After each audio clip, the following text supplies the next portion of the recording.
We'd have a lot in common. According to my wife, anyway. Who was young Shane? I've only been threatened with divorce twice in the last 10 days, so that's an improvement. Only twice. That's an improvement, right. And what did you fail to do to be threatened with divorce? She's struggling with my travel at the moment, which is fair. Yeah, I was going to say, it's either she's not seeing enough of you or potentially She's seeing too much of you. It's one or the other. Yeah, well, that was the first time and the second time. Tell you what else is struggling at the moment? Oh, back. Planes suck. Yes. Oh, I had a 9-hour layover in Taipei. Oh. 9 hours, killed me. That's terrible. That's a day room at a hotel at the airport. For $194 US. Whoa. Wow. For a 12-hour block. Wow. Yeah. And it's like, happy ending? And then, sorry, I'm sleep deprived. I'm going to wait outside. It is recording. Crap. You notice he didn't tell any of us that.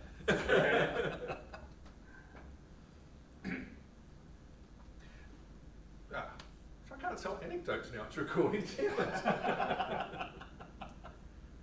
So you're trying to fit in and learn the culture of an organisation, and at the same time you're in a completely foreign culture, and it's just super challenging. And I did one in a fast track in India. So you had the Indian culture. They had the manager of the business that was looking after them was from France. So you've got kind of two very different cultures there, plus then a corporate culture, which is really, really different. But what I've learned, what I'm learning is, like in Japan, it's all about saving face. It's your appearance. And that's very common in a lot of the Southeast Asian countries. So the fast track I deliver, it's 2 weeks, and at the end, the team I work with present to other teams and leadership. So usually Thursday afternoon, a couple of hours, we throw some slides together. No. At the end of the first week, they're fixated on the presentation. They did 4 full rehearsals in the second week. Wow. It was extraordinary. So it was all about the presentation. And I've got myself and a guy flown over from the UK, and we're there to do everything we can in 2 weeks. And they just all the presentations. So can you help me with this? And I'm thinking pipeline, and they go, PowerPoint. It's like, oh, jeez. It was all about the preso. Is this in Taiwan? Yeah. Really? So was it a good presentation? They did really good. Yeah, they did well, yeah. But it's like, we want to demonstrate, like for us, the presentation is to share your journey, good and bad. It kind of doesn't matter.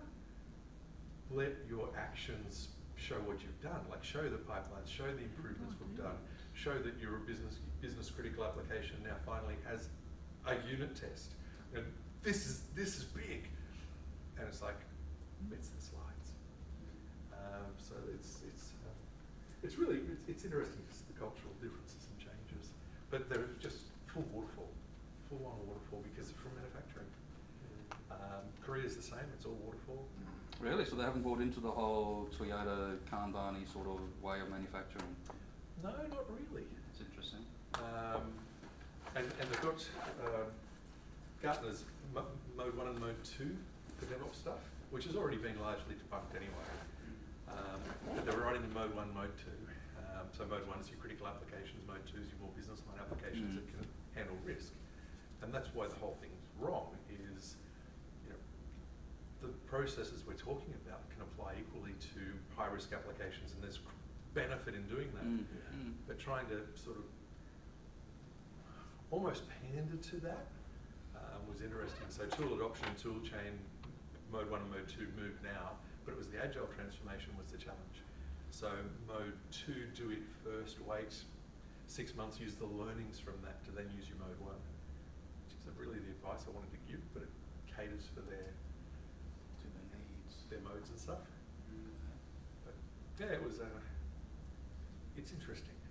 So would you class them as kind of like a government sort of? I mean, if they're pure into the whole waterfall thing, and there's a whole bunch of silos. Oh yeah. There's a reason for that. Yeah.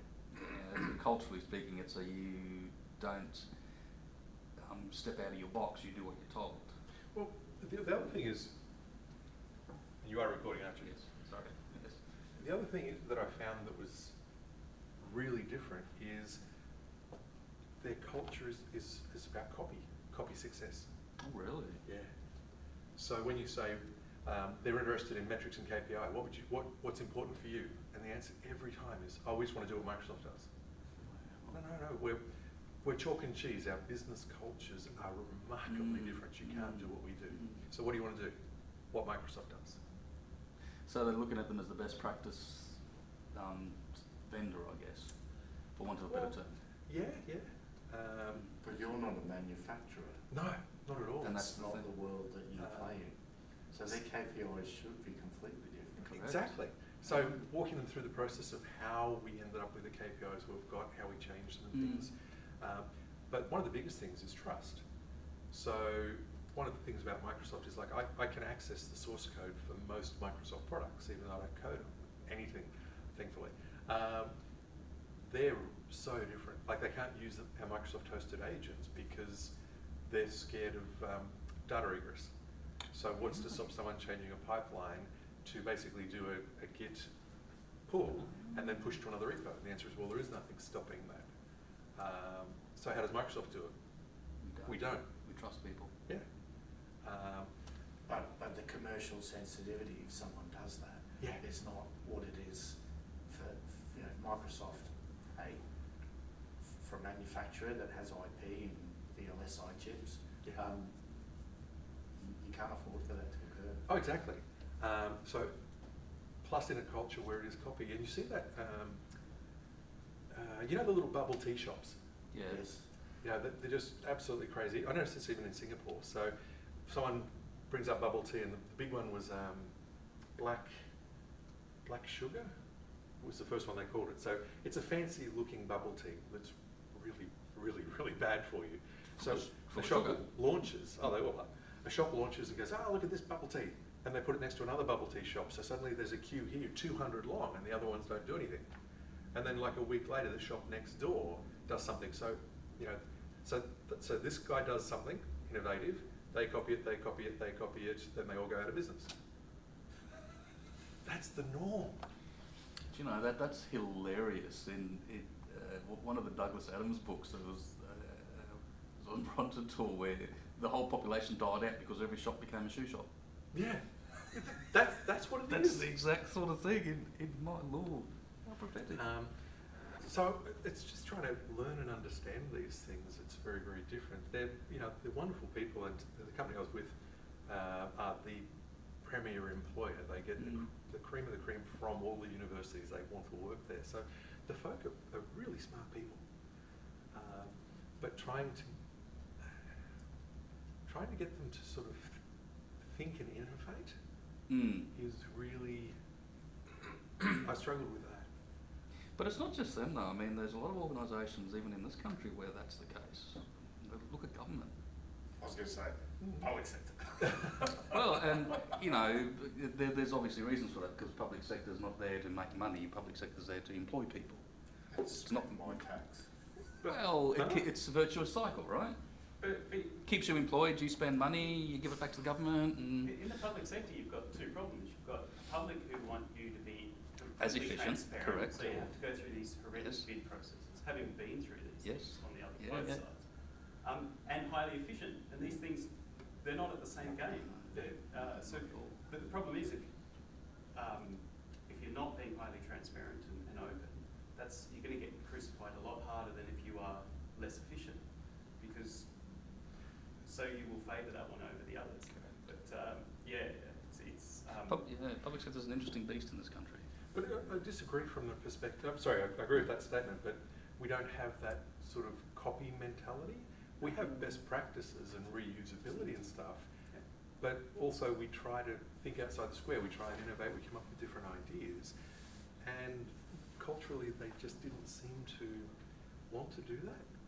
I found the same thing when I was in Malaysia years ago, but it was very much, I've been employed to do this, that's it. I don't think outside of that.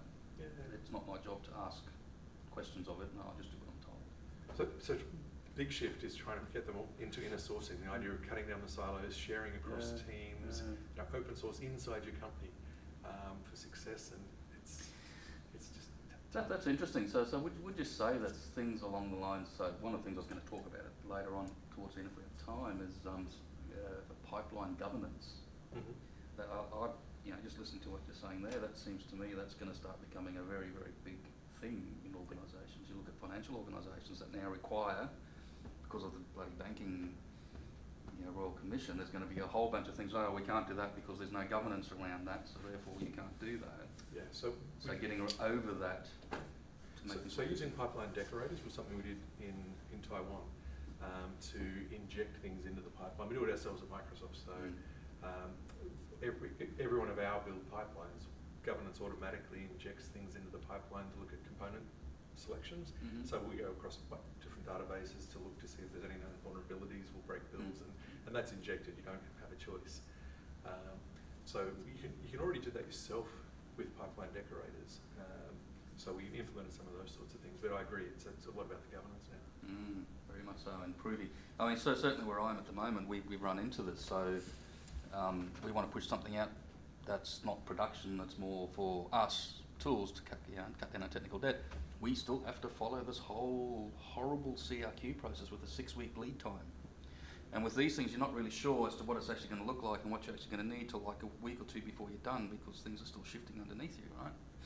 So you want to get it out there because it's going to reduce the amount of time that you actually spend doing business as usual work, but you've got the 6-week lead time because you have to follow the process, because they won't let you automate it because there's no governance around that automation. Is that the tragedy of CAB?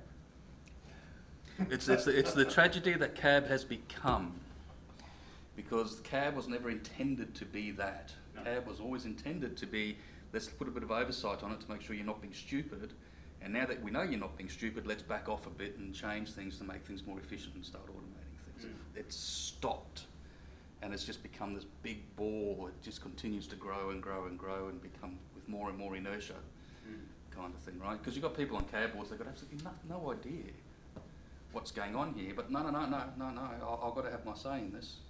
Even though you've got no idea that a layer 2 switch has got anything to do with you. But no, you have the rights to say yes or no on it. Really? Yeah. Anyway, interesting conversation. I'm glad you turned up. This would have been boring otherwise. Yeah, in the corridor. I wasn't going to mention that, right? Without coffee.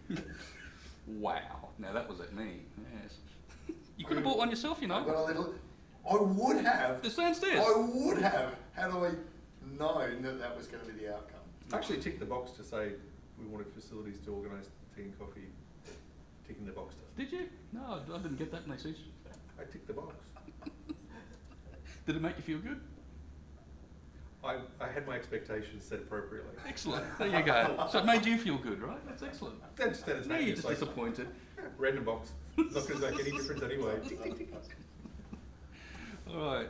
Thanks for coming along, guys. 2, 3, 5 turned out of 8. 7. You got the date wrong. Did I?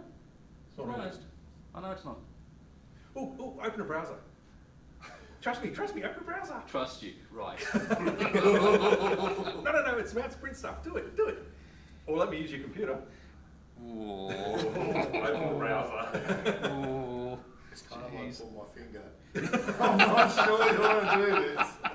Do you really want to stream this meeting?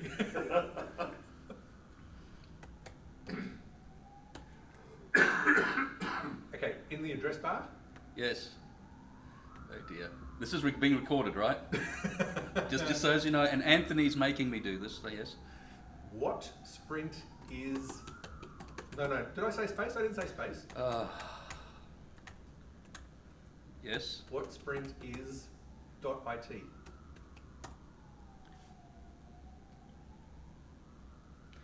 That's for our internal... That's our teams. That is actually really cool. So we've got 45 feature teams that all have the same sprint cadence. And if you want to know where you're at, really awesome. What sprint is it? And we're currently in sprint 159, week 3.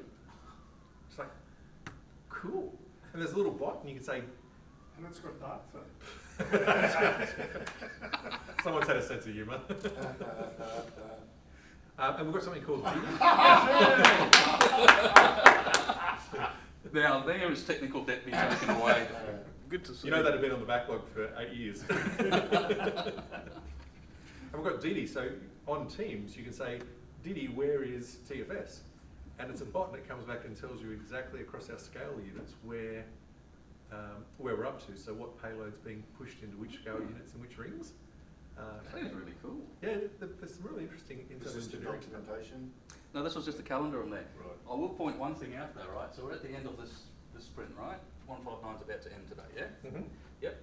I still haven't got everything from the last sprint on my tenant. We take 2 weeks, at least generally we choose to take 2 weeks to deploy it to the rings. If you were in Teams, we can jump in and, sorry, if you were in Microsoft Teams, we So can your go cycles are 3 weeks?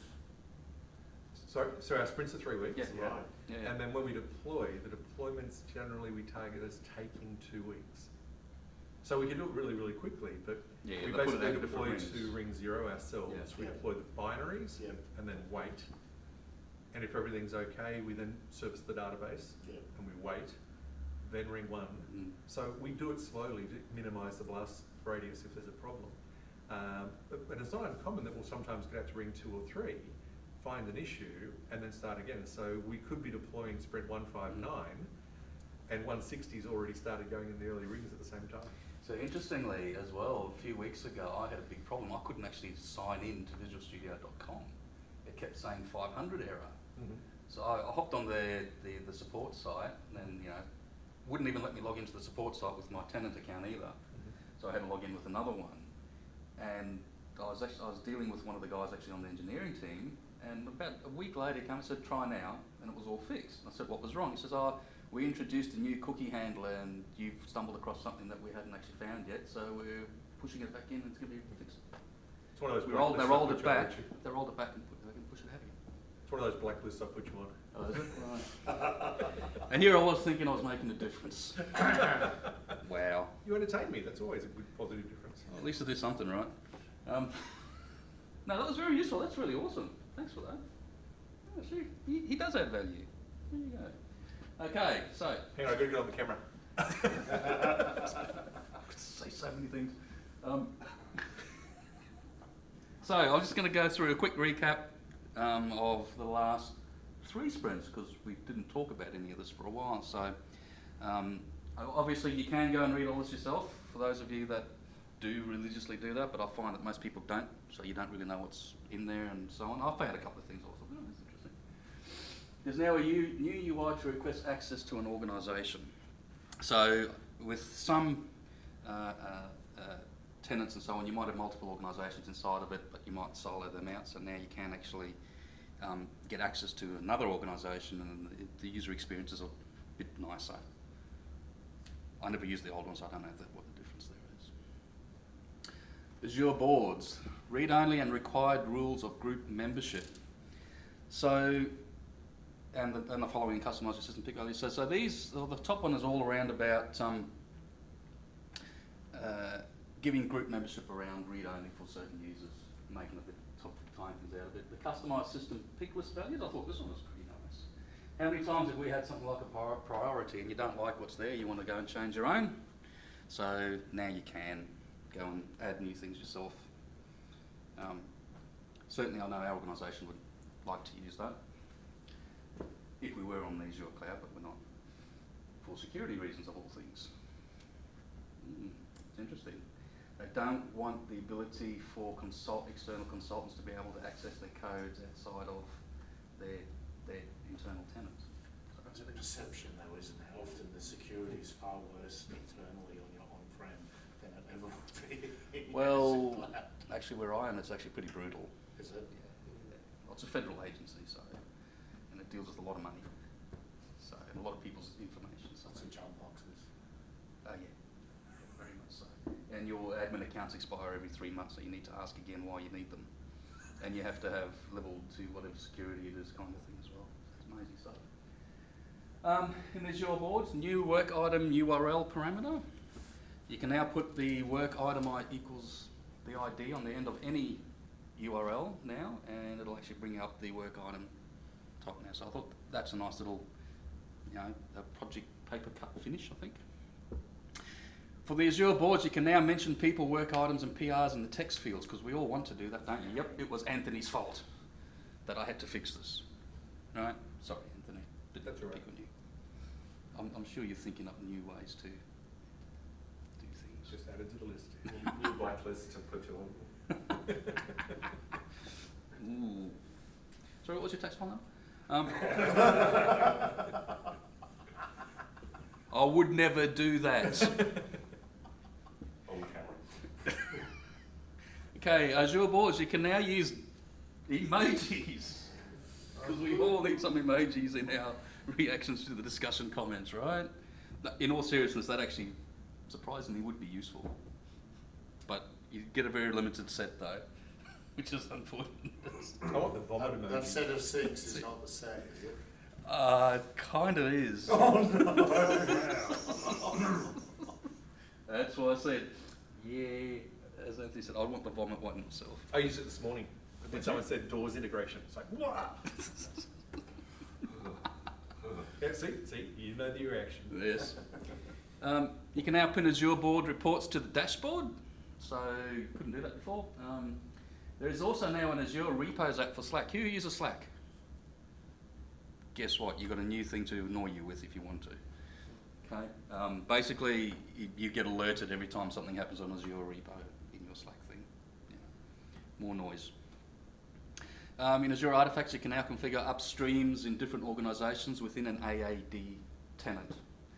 Lots of words, but essentially what it means is you can now create an upstream Azure Artifacts to, you know, I said you've got different organisations within your Azure AD tenant. You can now secure them up and you can get access across all of them. You can now use the Python credential provider to authenticate pip and twine with Azure Artifact feeds. I just love these new names. It's like pulling things out the air. It works well. It doesn't work. I couldn't get it working with public feeds. Oh, really? Yeah. So someone knows about this then? Put a request in. Oh, good. Because I've got no idea what that means. We hadn't guessed. I figured it was a copy paste with the spelling mistake in organisations. Yes. What do you expect? Azure Pipelines. Pipelines caching improvements. So for those of you that are using the caching beta as it was, they have now improved it. This was on August the 12th too, by the way, so they've probably improved it further. It works fantastically. Is anyone using it? Some of the build times, like 2 weeks ago, were extraordinary, and being able to sort of cache a lot of the NPM stuff took one of the pipelines from, it was only, I think it was 6 minutes, we got it down in under a minute. Wow. So it's not a lot of time, but as a percentage, that was extraordinary. Yeah, I can't say I've had a chance to use it yet. Being where I am, no access to the stuff. Yeah, you could, Azure Pipelines increasing gates, timeout limit and frequency. New build image template for Docker file as well, and arguments input and Docker compose task. You couldn't do that before, but now you can when you're composing your Docker images. They've now fixed a warning in large test attachments. So before, when you try to add something over 100 meg, I think it was, it gave you a warning. They say they've now fixed that. And there's updates to the hosted pipeline images. In the pipelines, there's support for Bitbucket repositories in deployment centers for AKS and web app for containers. The Linux web app support for Java workflows and Azure DevOps projects as well, for those of us still using Java, like a lot of government departments. Pipeline variable group and variable management commands are now there, and you can run a pipeline for a PR branch before you actually run the pipeline. So basically, before your pull request is actually committed, you can run the pipeline across it to make sure it's not actually going to break. One of the good things, so where I'm at the moment, because of the way they've got things set up, when you check something in, so we check something into our dev branch and you need to merge it up to the release, there is no way to tell that the corporate build of that is going to work before you actually do it. And if you break it, people start pointing fingers at you, so you start going, ooh, get very scared. This would be a very nice way if we were using Git, which we're not. It's unfortunate. You can now skip the first pipeline run as well. So one of the most annoying things I find when creating new pipelines is, particularly the YAML ones, there's a save and run, right? Why? I just want to save it. I don't want to run it. So you can now add a skip first run parameter in the YAML file. Service endpoint command enhancements for those that use them. There's a test plan progress report now as well, which is also new for those of the testers in the room. I think there's only Enhanced. One to four. Sorry? It's about the right term. It's 1 to 4. That's because we write such awesome code, right? You don't have to do anything. Yeah? Yeah? You don't believe me. Enhancements to the test plans page, new charts and sort columns as well. Improvement to the query results widget, comments and wiki pages now too. That is actually quite useful, I think. The wikis seems to be getting a lot better than it was. I think they're really starting to improve things. I certainly know we've started using the wiki where we are, and having the ability to add comments into it is actually quite a godsend. It'd be very, very useful. But of course we can't because we're on-prem. And the hide folder starting with a dot in the wiki tree. For those of us that create. Well, Where's your screenshot? There wasn't one. It's there, it's just they're all hidden. Oh, geez, you see? Yeah, he's the smart one. If I brought the giveaway book with me, you'd have got it. But no, there you go. All right, so that was all for that sprint. I think I've got everything of that in my tenant now. The next one I haven't got everything. Anyway, get personalised notifications with @mention support in Slack apps. Okay, moving on. So you're in scale unit 7 in Australia, which means you're in ring 5, so we're the last ring to get changed. We are, aren't we? So I checked last night, but one of the things it's to do with follow. I've only got the follow, there's no options yet for me, and that was last night. Yeah. On the upside, look, every cloud's got a silver lining, so by the time we get it, it's all tested. It took 6 months for me to move from that scale unit into ring 1. Except when I had my login problem. Why did it actually get to me before it actually got found? We've established Blacklist. Blacklist. Okay. You can now download a list of organisations to a directory as well, for those of you that have multiple organisations. So that's a big deal. Is it? Yeah. How so? So if you create an Azure DevOps organisation backed by your AAD, so you logged in with an AAD, you go and create a new org, anyone can do that. So in terms of governance, I regularly get customers, like big customers, say, oh look, we've found that there's a few extra Azure DevOps organisations we didn't know about, can we get a list? So I've had to go into Kusto to find it, and oftentimes it's like, oh, here's the list of 280 Azure DevOps organisations that are linked to your tenant.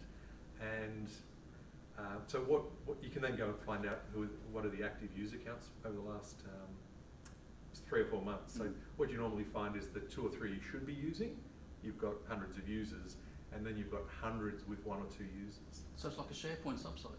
Exactly. So what this lets you do is you can download the list and see these things. And that's a temporary stopgap solution. We should be able to have rights and permissions before the end of the year. So you will be able to stop it. Yeah. So the first one is reporting, then we'll be able to stop it. Oh, that's a good insight. And the other thing is, of course, a lot of your users have gone in and grabbed all the company names. Like, oh, I'll set up this tenant and it's called, Company X. And then when Company X actually want to have a real one, they can't use Company X. And it's oftentimes one of their staff who aren't doing it for malicious reasons. It's like, oh, what do you want to call it? Oh, I work for Company X, Company X. And then they snap a really cool name. And then sometimes leave. It's even better. Then cash in? No. So a trivial thing up there actually is going to make a big difference to large orgs. That didn't actually, in the description of that didn't actually, I don't believe, give the full import of that. So you think we want to publicise that? Well, no. So we can fix this big problem we created. Well, yes, to be transparent, aren't we? Anyway, track the progress of parent items using roll-up on boards backlog. I think this is also very useful too. I think it smells like Gantt charts.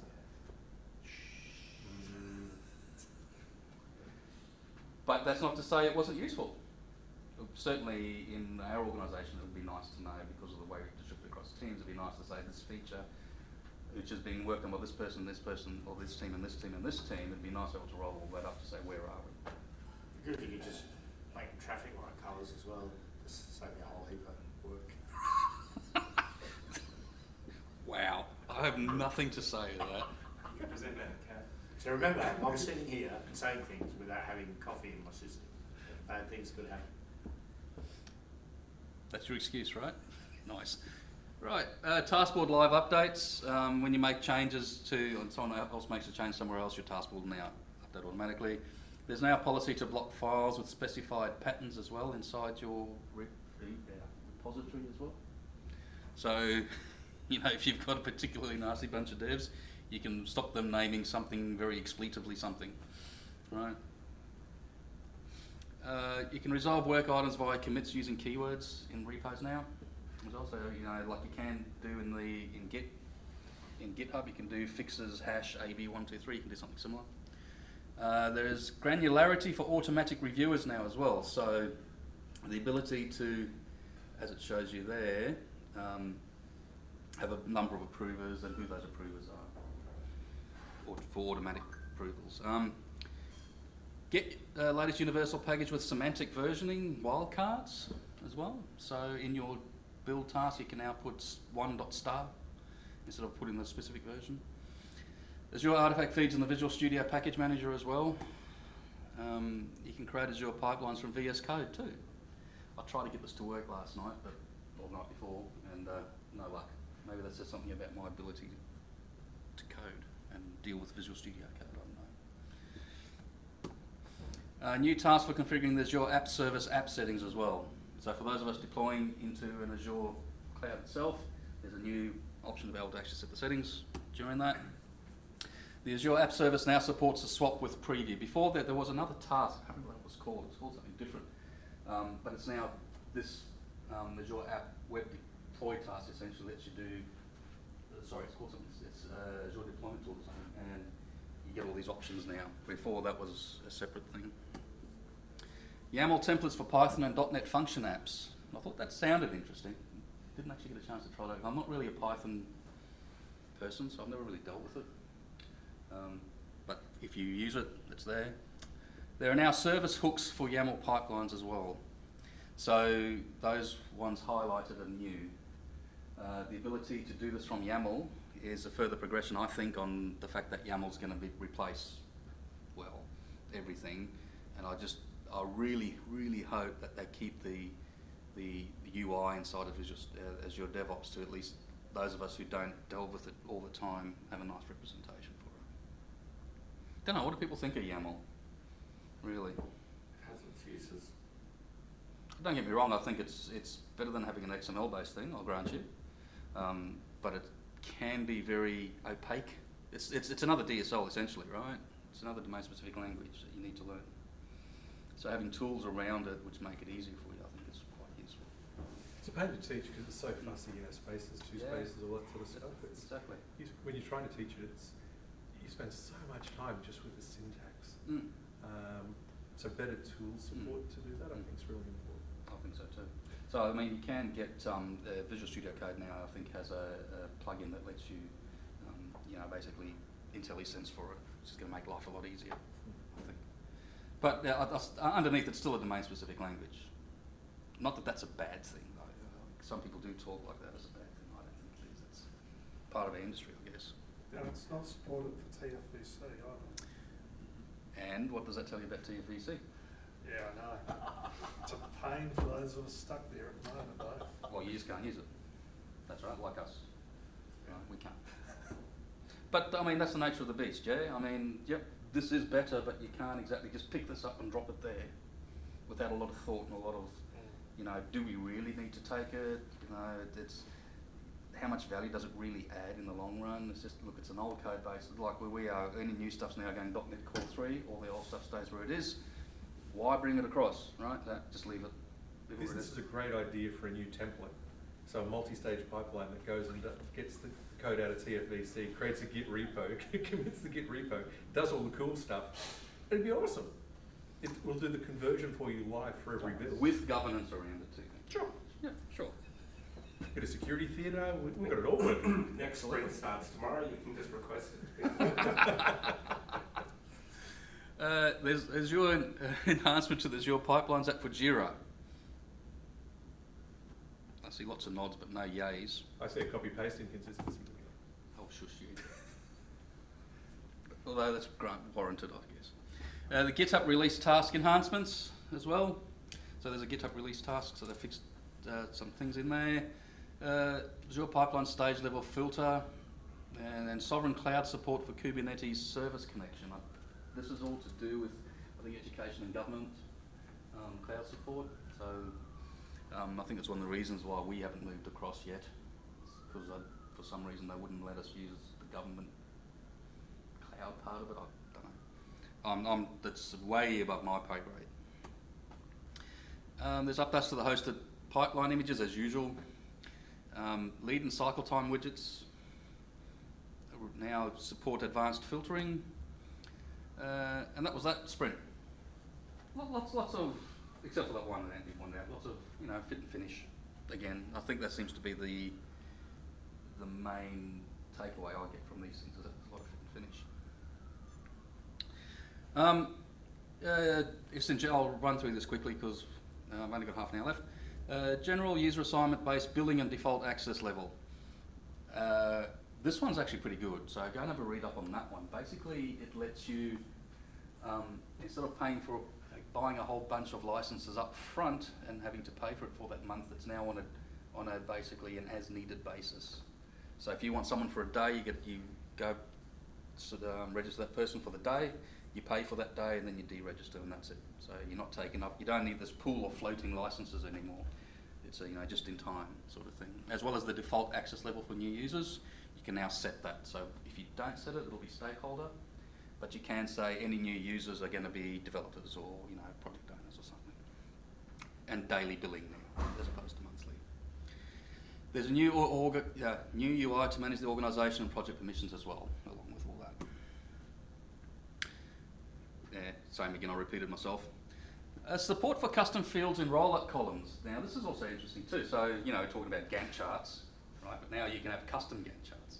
Right? You can use your own fields for the roll-ups as well. So you don't have to choose from the predefined ones that they give you. You can go choose another one of effort, whatever, and even your custom one, and use it as a roll-up. Point to note though that if you do make a mistake with it, oh shit, that's right, I got that wrong. You have to delete it and create a new roll-up column again. New rule to hide fields in a work item form based on a condition as well. So you might have a field on a form that you don't want the devs to see, but you only want the BAs to see. You can now set rules for that. Custom work item notification settings. This is the one I did not have last night, and I probably still do not. I don't. Anyway, you can see that that's what it looks like. You get this drop down there, and you can actually get your custom notification settings. So rather than be peppered with everything, you can now narrow it down a bit. You can link work items to deployments now. So there's a new widget in the boards that lets you do that. I also noticed too that in the actual work item itself, there's two newish widgets that I hadn't seen before for test and release as well. So if you turn it on for your pipeline, it's not on by default, I found. It actually, this work item was released in this build and then pushed to this release as well, which is something I certainly know where we are has been a barrier to using automated pipelines as well, because we have to fill out this wonderful build closure memo manually, which is a horrible Word document that if you get one little thing wrong, the person in charge of it comes down on you with a hammer, which is just a good use of people's time. Are they hiring where you work? Because it sounds like where I want to be. Yes, they are. And I'm somewhere just as strict and they're hiring too. Yes. In fact, the position might be vacated very soon, and you'd be quite suited for it. Anyway, use service account based authentication to connect to the Kubernetes service as well now. Before it was using the tenant. I think now you can actually use a service account for greater security. You can now preview markdown files in the pull request and a side-by-side diff as well. That's pretty useful for those of us that don't like looking at dash, what the hell does that actually look like, sort of thing. That's quite useful. Your build policy expiration for manual builds as well. You can now change those. You can add a policy to block commits based on the commit author email address as well. So yeah, you're not allowed to commit anything because we don't trust you. Seems legit. well, have you seen my code? The Azure pipelines, this is also pretty nice, I think, retrying the failed stages. So if you've got a pipeline that's got like about 20 steps in it and one of them fails in the middle, you can just rerun that one without rerunning the whole thing. So you might have a flaky network, for example, and you haven't set up the flaky retry test options which are there. Quite useful.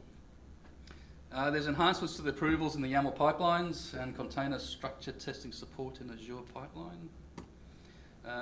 Azure pipelines, flaky bug management and resolution as well. Enhancements to the Azure pipelines app for Slack and Microsoft Teams. See, they didn't leave Microsoft Teams out this time. They actually included it. There's multi-stage YAML-based pipelines, URL unfurling messaging extensions. Basically, instead of having this really long thing, it allows you to create a page inside of Teams now because it lets you unfurl the URL better. And there's updates to the hosted pipeline images as well. As usual, they seem to happen every month. Open Policy Agent Installer for those of us using Open Policy to check your licenses and so on. And Pipeline Decorators for release pipelines, which is what Anthony mentioned earlier. From a government's perspective, new test plans page, which I'm sure will be very welcome for all of us testers. That's an interesting point. Do you actually use any of the testing stuff inside of? Not where I currently am because Okay. they're not using DevOps. Sure. Would you though? Is it useful? I mean, does it fill a gap that's there, do you think? I'm interested to know. It was starting to, and then they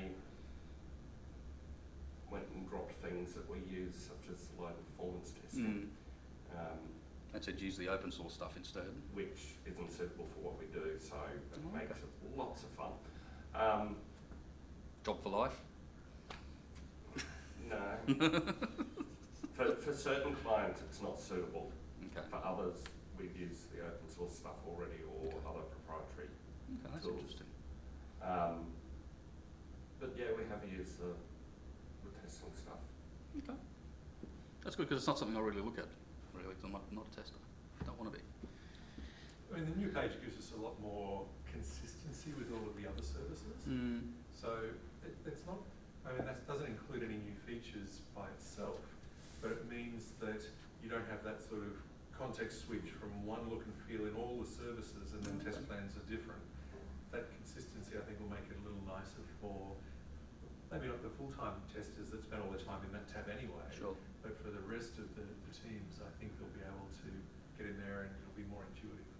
But they always did have a long way to go with the test plans and everything that even now there's still improvements that could be made. In the reporting, there's inline sprint burned down using story points. Short and readable wiki page URLs. We're all looking for this. That's quite useful, I think, because now they're all going to follow this sort of pattern, so it's predictable. This was a new one to me, mermaid diagram support. All I could think of was pictures of mermaids. Anyway, I had to go look this up. So I was quite surprised to find out that it's basically an open source way of creating Visio diagrams without Visio, but on the web as well, using a syntax similar to what you see there. I don't have this yet either. It's in the wiki page. There's a little tab there, which I don't quite have. I don't want to know what other results you got when you search for mermaid diagrams. That was actually the first one that came up, so there you go. I must have had safe search turned on. Right, so those are all the updates. That took 30 minutes, I do apologise.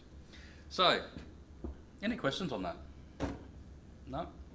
Excellent. Dora State of DevOps, some observations. Who's actually gone and read this? You have? Yeah. Excellent. What are your thoughts? Interested to know other people's opinions on this.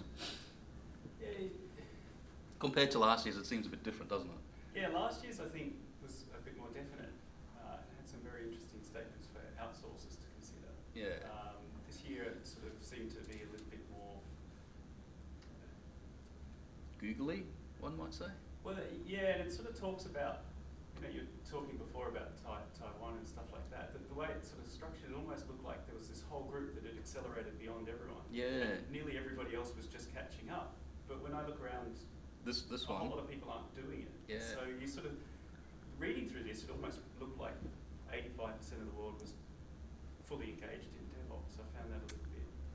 Well, I thought what was quite interesting myself was that it said what they found is that the one interesting to me was that organisations of more than 5,000 people actually went backwards with it all, and smaller organisations did better. I thought that was an interesting observation. Well, based on what the information that they've collected, obviously. I listened to a couple of podcasts on it, and they did say they changed the way they collect the information slightly this time, and looked at slightly different things. So I suspect that's why it's a bit more. It's not so cut and dry. It seemed a bit more flowery than usual. But if you go listen to a couple of podcasts around where they interview the guys, the people who did this time, they have some interesting insights to it. And having listened to them, it actually does make a little bit more sense. So it's worth having a listen to them. Which one? Which podcast? There was I'll have to go find it for you. After this, I'll let you know. I'll even put it on the links as well. It was very interesting. It was a Redgate webinar. Was the one I looked at. They were talking to Jez Humble about it, and he was giving his take on explaining some of the diagrams, because you look at some of them and then go, what the hell does that actually mean? And I'll get to that in a second. You'll see why. So I'll come back to it. This is obviously from the Dora report itself. These are the key findings that they've summarised.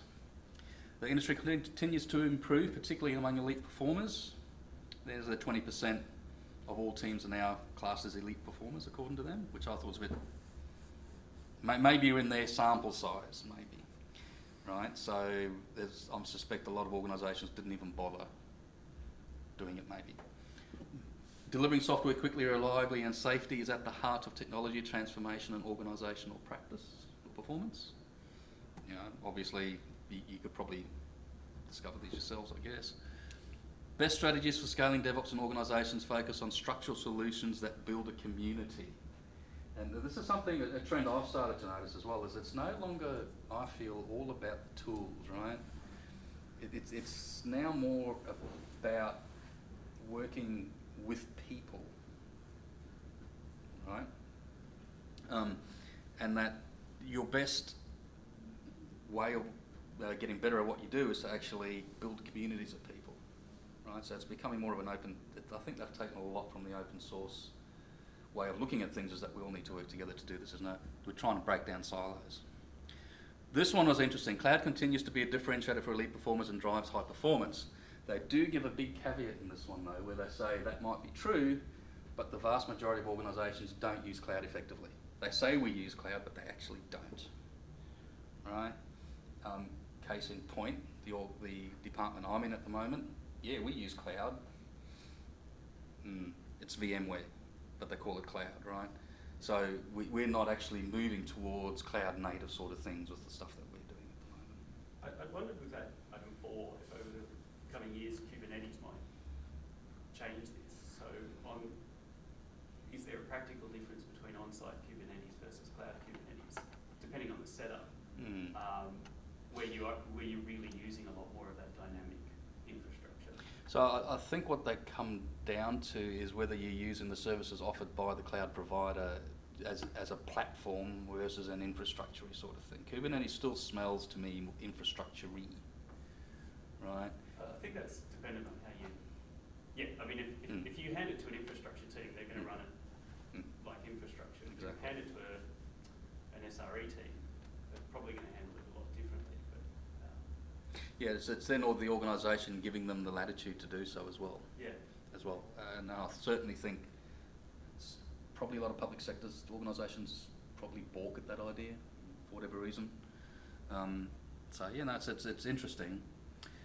The Captain Obvious statement: productivity can drive improvements in work-life balance and reductions in burnout. Organisations can make smart investments to support it. And that's a Captain Obvious, isn't it? Right. Let's make things easier for people so they don't stress so much and have to work 12-hour days. Which means that after 6 months they want to just leave and become toxic to the environment. There's a right way to handle the change approval process, and it leads to improvements in speed and stability and reductions in burnout once again. So this is, some of the graphs that they give you actually, once you've read this and understand what's going on, it makes sense. So the next one that they gave was this one, right? So this was their overview, between the 2 years. They found that only 70% were elite performers, but now found that 20% were elite performers by their definition. And high performers, obviously you can see the difference there. But the medium performers increased, whereas the low performers didn't really decrease a lot. So that suggests that a lot of the high performers slipped back into the medium performers to me. So maybe it's just a way of what they decided to call an elite versus medium has changed as well. So interesting to have a look at. Pretty much reiterating what was there last time. The elite performers at 208 times have more frequent code deployments as opposed to our quarterly, right? To be fair though, they have gotten better. Where I am, it's now, there is for some programs a weekly, which is not bad considering that we're cutting across like 15 or 20 different departments with each of their own little bits and pieces. So it's not too bad. The 106 times faster lead time to commit, to that many times to recover from incidents, and change failure rate is 7 times lower as well. Pretty captain obvious, pretty obvious stuff, right? If you smooth the path to production, then you can go faster, right?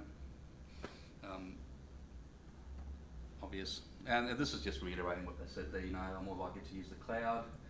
The highest performing DevOps teams were 20 times more likely than the low performers to execute all 5 capabilities. See, that's a new term as well in there, which include on-demand, self-service, broad network access, resource pooling, rapid elasticity, and measured service. And this is the one I thought was interesting. Most cloud users aren't using it to its full potential. Now bear in mind, this is just their respondents, right? It's an indicative look at the industry. It's not everyone. Only 29% respondents met all 5 of those definitions. So once again, organisations that claim to use cloud computing haven't adopted all the essential patterns, obviously. But that's not necessarily a bad thing, right? Because you just adopt what's good for you. You might not need the full end-to-end capability of the cloud. Maybe you just need this little bit here which improves what you're doing. So I think you'd want to read into this, a bit of a more nuanced take rather than a good, bad sort of thing. This was interesting. Retail industry saw better performance both in terms of speed and stability.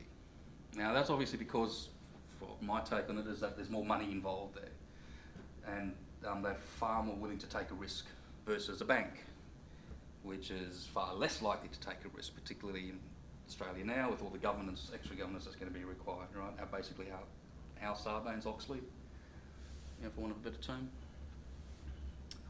So retail's got less regulation, but also it's far more competitive. Yes. And you've got some of the early pioneers of Amazon. So Amazon was super successful with cloud. So the retail industry, I think, is given more push there.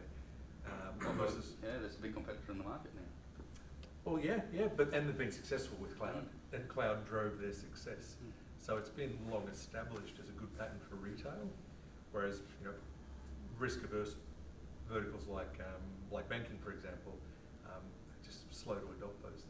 But that's going to be interesting with all the bunch of new banks that have just come on board in Australia now. Like there's about 4, I think it's been 2 or 4 new banking licenses been put out to electronic only banks as well. So you got to wonder that, here's an example, right? ANZ. I pay my credit card on the last day I'm meant to pay it. 2 days later I get a text from ANZ saying you haven't paid your account. I paid it on the 30th and you texted me on the 3rd to say I haven't paid it. And I go and have a look and it only hit their system on the 1st. So you look at that and go, that's not right. Okay, in today's society, in today's technology landscape, wouldn't you say that's unacceptable? I certainly would. So more if they don't, increase the cadence and do things faster and faster, they're going to start losing customers to these competitors, I think. It started silos in batch processing, which has been the mainstay for finance for a long time. Absolutely, and they've still got old back ends that still run that way, and they put lipstick on that pig to make it look nicer. but it's still, you know, Friday we switch over to the backup system, everything's on the backup system, come Monday night we'll switch back over and then we'll reply everything back on again. That's how it worked. Well, that's how it worked at Bank of Queensland at one point. It was just, I guess it's the only way you could do it back then with mainframes. So new thinking. It's interesting, a lot of the neobanks have actually implemented with cloud-native core banking platform. Yes. So like the Temenos T24 product, which is what a couple of the neobanks in Australia have deployed on, it's literally built from the cloud up, which means it's a 24/7 transactional banking system. It's instant. All of them, I mean not even just the big four, but all of the tier 2 banks in Australia are hamstrung by their legacy system. Well, Commonwealth seems to be about the only one that's invested heavily in their IT systems, and it shows. Like, you know, I'll tap my credit card, and before I've even pulled my hand away, I've got a text saying you've just spent X number of dollars on your credit card at this vendor. I mean, why can't everyone else do that? No one does that. Is In it? fact, they do it in their banking app, so I don't Okay. even I can choose to have an app Okay. message or a text. But that's recent. Okay. But they have a lot of legacy. Yeah, but that's my point, right? So it is possible. You can do it, Absolutely. right? You just need the will. So I mean, it is possible to do. So anyway, that was an interesting one, I thought. 2 parts to DevOps and Enterprise. This is the one I was talking about. Evidence that enterprise organisations are lower performers than those with fewer than 5,000 employees.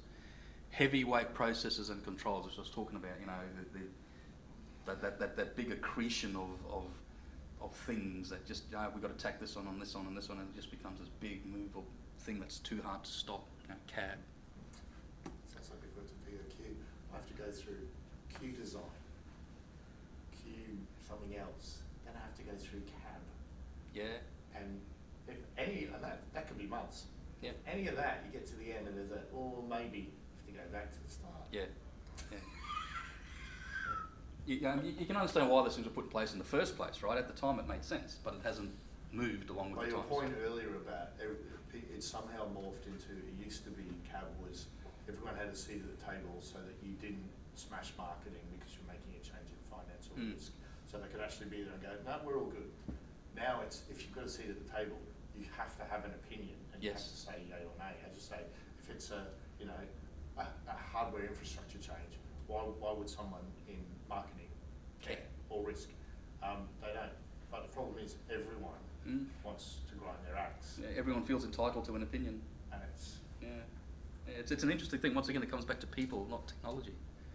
Like everything here. The highest DevOps performers focus on structural solutions that build a community. So once again, tools are not the be-all and end-all. Tools are exactly that. That tools to assist what you do. And your community is the thing that's going to make your life better and drive better processes. One of the aspects that they get onto as well that I found interesting around this is communities in practice. They crucified the cloud centre of excellence concept. They just said it's just a ridiculous idea. Yeah. Basically. Yeah, I know. I thought that was quite interesting too. Certainly where we are, they've actually instigated the whole dojo concept, which me being the cynic that I am, went, really? Cool. But it's actually been quite useful. It really has. There's been a couple we've had about last week and this week where even I've been there, I went, actually that's quite interesting, I didn't know that. So it is useful. But once again, it's informal, it's not, it's not a centre of excellence. You know, it's like this, I guess, it's a conversation. I think the cloud centre of excellence model in its own way, especially for some of the big organisations that we're calling out, as opposed to community practice. You know, in community practice, it's volunteerism.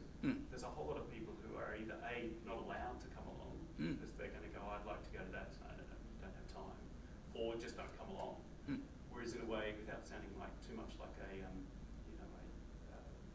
trying to force people into it, cloud centre of excellence, if it's inclusive rather than you've got a hub of gurus that are the only people who can talk about the cloud.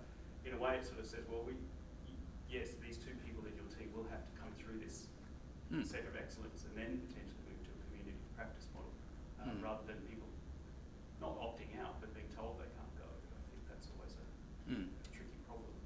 It is, particularly. yeah, I was going to say, it seems to be large orgs that have this issue. Like smaller, more agile, nimble orgs, yeah, sure, we're in it, we all want to do it, but you know what, I ain't got time to go to that. I'm too busy doing this other things because I'm forced to do this. Or, no, you're not allowed to go to that because you're not doing anything with Kubernetes, so why are you going? Kind of get back in your box sort of thing. Yeah. I listened to another one this morning, actually, about employment and how to engage people and keep them more happy at their employment and upskilling, right? Because Amazon's just said something about they're going to spend $700 million on upskilling all their people rather than hire other people in. It was quite an interesting talk. I'll put that on the notes as well. No one-size-fits-all approach, but concurrent efforts drive success. So I think kind of what I came up with this is that you don't adopt the whole cloud, you just adopt the bits that you need that's going to make sense for you, right? The report breaks down these capabilities and outlines the strategies to adopt so you can execute on a DevOps strategy for maximum impact. That's business speak to me. Basically, I think it just means use what makes sense. You don't have to adopt everything. I think like DevOps is just, it's not a thing you can buy, it's a thing that you do, right? And there's not one thing that says you must do all of this. It's just, well, I'm this industry, I actually don't need that, but I need this and I need that bit, you know. Take what you need. This one I thought was quite interesting too, that low performers use more proprietary software than high elite performers. And this is so true. The cost of maintaining and support proprietary software can be prohibitive.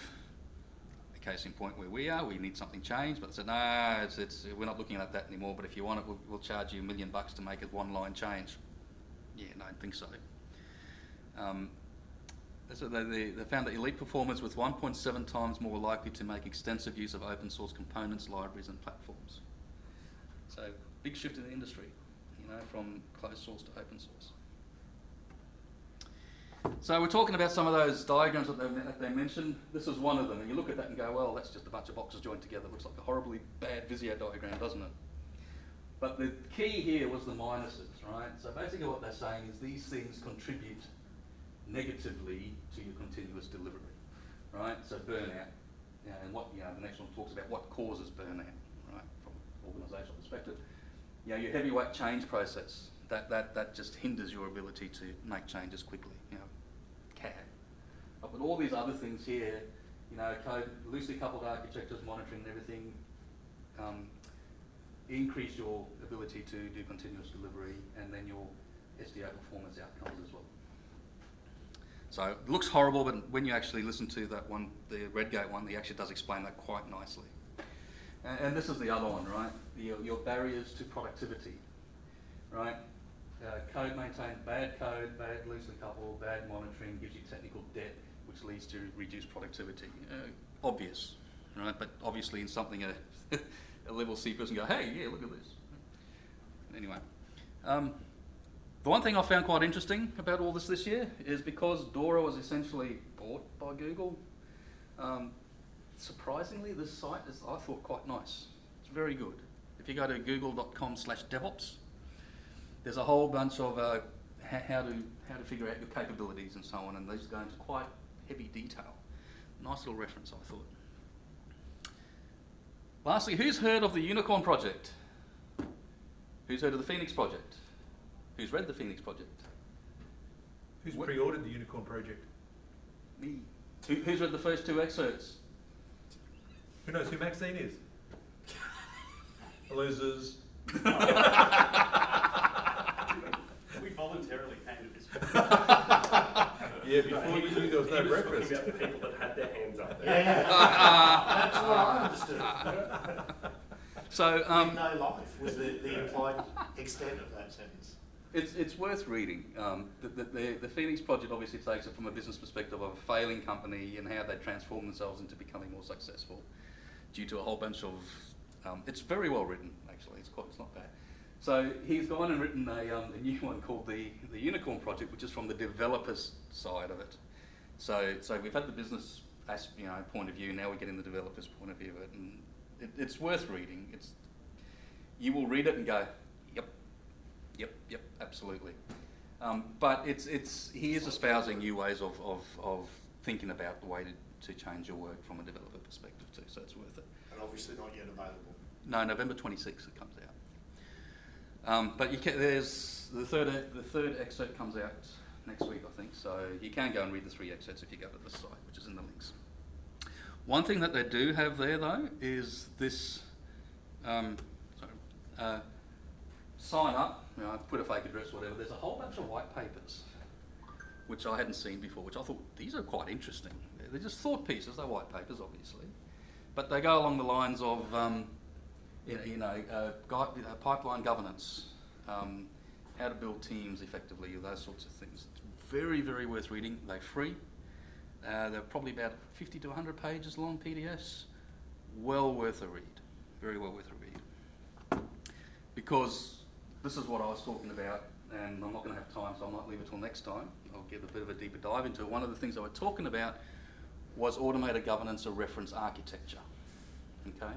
So not necessarily giving you exactly how to do it, but letting you think about ways you could actually look at a pipeline, like a software pipeline, and say, well, we can't do X, Y, Z because, we have to have cab in there, or we have to have this in there. So why is cab there in the first place, right? It's there to make sure that processes are being followed, that people have dotted their I's and crossed their T's. Well, why don't we automate that, which is what we're talking about, the cab becoming a step back a bit, and let's automate those things that we don't really want to do. This gives you a nice idea of the beginnings of a framework for it as well. So there are 2 things it does talk about, which I do want to have a go at myself. I haven't yet. There's this thing called Grapheus, which is open source by Google, as well as this one by Capital One's Hygeia. Basically, it lets you, the door, it doesn't like being left open. It's our door? Yeah. The ability to provide auditable governance on things programmatically, right? So it's a set of APIs where you can record metadata on a process that is unchangeable, basically becomes a record of deployment and that sort of thing. Like, I've checked this code in, there's the SHA-1, I'll store that somewhere that says this risk was mitigated by this control, and here's the assertion for that as well. So your auditors can go, yep, no problem. Your risk compliance people inside your organisation, such as banks, etc., can go, yep, no problem. We're ready to sign up. We can just click yes. We don't have to go through this long meeting. We can just go, yep, that's satisfied. Go. Click OK on a button, and the pipeline will continue. So I'll talk about that a bit more next time, unless I can get a better presenter. Which shouldn't be too difficult, really. So, thanks a lot for coming, guys. 9 o'clock. Thank you. See you all next time. Hopefully with breakfast. I'll find someone, even if I have to make Anthony cook it. We stop recording now. Oh, I'll be in Portugal.